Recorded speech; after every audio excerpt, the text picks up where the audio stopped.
निक बनी लेकिन पीठ पीछे सबई गई है। हाँ पीठ पीछे सबई गई है। यही से कहा जाला साफ पानी में मछली न रहे और गंदा पानी में अक्सर ज्यादा मछली मिल जाती है। तो साफ आदमी की मित्रता एक ही दो लोगों से होगा और गंदा लोगों की मित्रता चापलूसों की मित्रता अनेकों से होगा। आज जगह वो अपने आप से सभी तरीके चाय पानी भैया मंच पे चौंका जाओ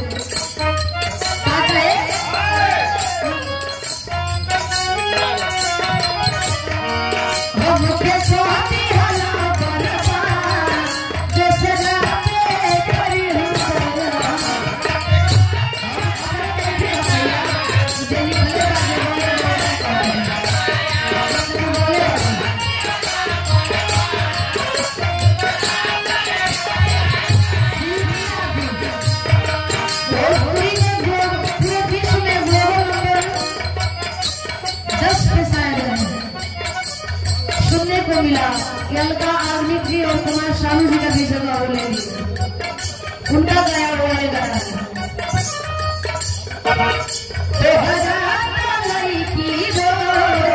बस चाहिए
हकीकत दर्शोले मतलब ये कलम झूठा नहीं के दर्शोले सच्चाई है।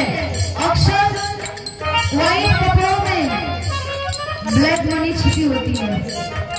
अक्सर व्हाइट गाड़ियों में ब्लैक धंधा होता है।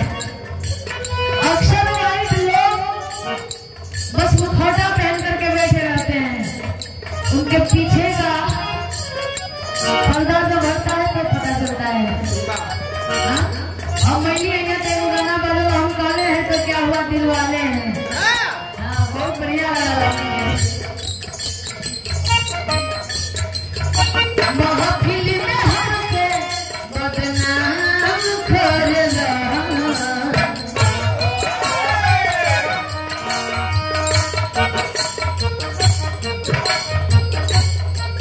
धर्मेंद्र कुमार बड़े भैया बहुत ही अच्छे कलाकार हैं आप और सूरज यूनिवर्सिटी जी के साथ आप उनके साथी हैं उनके साथ संगत कर रहे हैं। आप धर्मेंद्र कुमार भैया के द्वारा सुंदर पुष्पहार और 1 रुपया देकर सम्मान किया गया। बहुत बहुत प्रणाम बहुत बहुत धन्यवाद भैया का।